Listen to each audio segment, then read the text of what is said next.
Welcome, dear grade 9 students. We are going to talk about our chapter that's called proportion. This chapter is a very nice chapter, and we are going to deal with activities and examples that are related totally to our real lives. And here we start with the first activity related to our real life. Sarah got 12 out of 15 and she wants to know her score out of 20 and then out of 100. What should she do? Notice that 15 minus 3 gives 12. Is it possible that 12 out of 15 is the same as 17 out of 20 by just subtracting 3 scores out of 20? Some students think that's the way to calculate scores, but it's not true, because 12 out of 15 is not the same as 17 out of 20, and it's not the same as 97 out of 100. It's not just by subtracting scores, because here it is subtracted by 3, then they think of subtracting 3 from 20 and so on. That's not correct. So what should we do? We should use an operation that's called the cross multiplication method. This depends on using this way. If she got 12 out of 15, then how much is her score out of 20? So 12 out of 15, then how much out of 20? This method is based on multiplying the numbers facing each other together, 12 times 20, and then dividing by the number facing the question mark or the unknown. So as you see here, we multiply 12 times 20 and we divide by the number facing the unknown. This is what we call by the cross multiplication method. So the final answer is 16. So 12 out of 15, her score, that's 12 out of 15, is equal or is equivalent to 16 out of 20. So as if she took 16 out of 20. Now, how much is her score out of 100? You can use this data here, which is 16 out of 20, and change it to 100. How can you get 16 in percent out of 100? 16 is equivalent to 80%. How did I get that? 100 is 20 times 5. So I just multiply 16 by 5. As I do here, I'm going to do here. So again, 100 is 20 times 5. So as I multiply 20 by 5 here, I have to multiply 16 by 5 to get 80%. This is if we are going to solve things mentally. But if we don't like to solve mentally and we are going to use a certain property, we have to use the cross multiplication method. And we use the initial given, which is 12 out of 15. So 12 out of 15, then how much out of 100?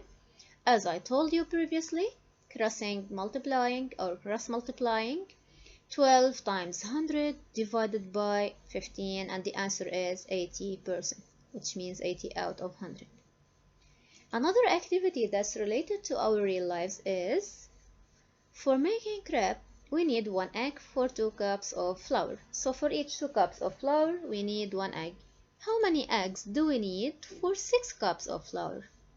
So we can solve it mentally again, because from 6 to 2, as if I multiply 2 by 3. So 2 times 3 gives 6. Then what I have to do is to multiply 1 by 3, because I'm moving proportionally. Okay? I have a certain recipe that I have to follow. So for 2 cups of flour I need 1 egg, then surely for 6 cups of flour I need 3 eggs, because I multiply 2 by 3 to get 6. But if things cannot be solved mentally, and it's difficult for us to solve it mentally, what should we do? We should use the cross multiplication method. So we can write here, for example, cups, and here we can write eggs. So for 2 cups we need 1 egg. Then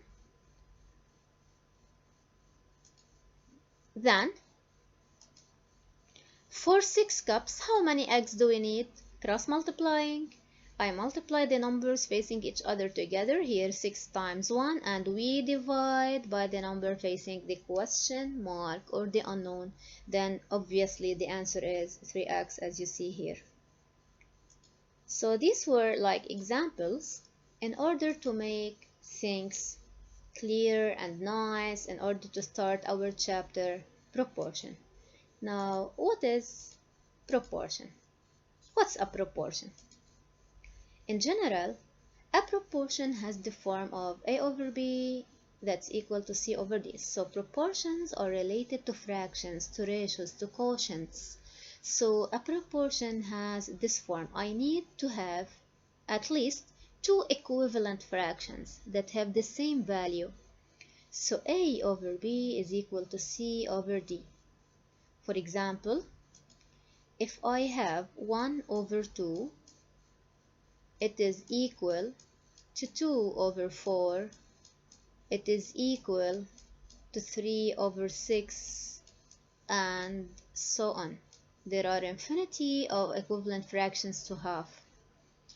1 over 2 and that's equal to 2 over 4 is called a proportion because when I cross multiply 1 times 4 I'm getting 4.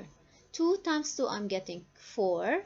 Then whenever I get 2 equal values for both sides, then I am dealing with a proportion. Similarly, if I take these pairs, 2 times 6 is 12 and 3 times 4 is 12. So proportion has this form such that A times D is always equals to B times C. But there is a condition on B and D that they should not be zeros. Okay? Because denominators should never be zeros. So let's continue the definition of the proportion. A, B, C, and D are called the terms of the proportion and they are real numbers. So any real numbers are accepted for A, B, C, and D except for B and D. They should be different from 0 because they are in the denominators. We call them the terms of the proportion. Now A and D, listen how I am reading it. A over B equals C over D. So I start with A and I end with D. Then A and D are called the extremes, where B and C are called the means or the middle values. So this is the condition here that B and D should never be 0. So again, A and D are called the extremes. B and C are called the means. I'd like to tell you like a remark here that says that whenever I cross multiply, I'm going to get the value here equals to the value here. For example, here I have A times D should be definitely equal to B times C, or else I don't have a proportion. So if it is a proportion, then whenever I cross multiply, I have to get the same answer. Now if I exchange, for example, D and A, so if it is D over B equals C over A, do I have the right to do this? Let's make sure. Whenever I cross multiply, I have to get this result. Let's start. A times D exactly equals B times C. Then it is true. If I'd like to exchange B and C, for example, and write it as A over C equals B over D, then let's make sure. Again, I have to cross multiply. A times D is equal to B times C. True. If I'd like to exchange these to reverse the fractions, for example, to write it, B over A equals D over C. So I reverse both fractions, not one of them only. Again, let's cross multiply. I will get BC equals AD. True again. But what if I exchange only numerators. For example, if I put C over B equals A over D, I guess that's going to be wrong. Let's see. When I cross multiply, I will get C with D and A with B, which is not the same as this. So, what is allowed in proportion is to exchange diagonally, like D and A here, or B and C here, or to reverse both fractions together at the same time. So either I exchange just the extremes, or the means or the fractions are written in reciprocals. Now let's continue about proportions, and here is the rule.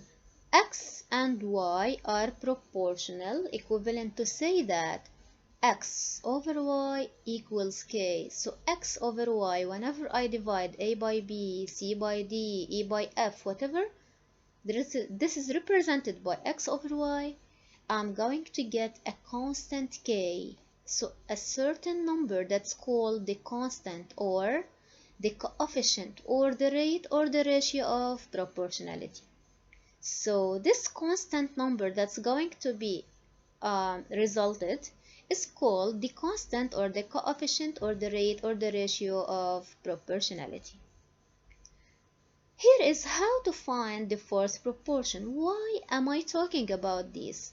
When are these used and where we use them? This is an activity. For example, I have x over 2 equals to 3 over 4, and this is a proportion. My question is to find x. So all what I have to do is to use the cross multiplication method. So x times 4, it is 4x, equals 3 times 2, which is 6. Then x is, I divide by the coefficient of x, which is 4. Dividing by 4, I will get 6 over 4, which is 3 over 2, which is 1.5.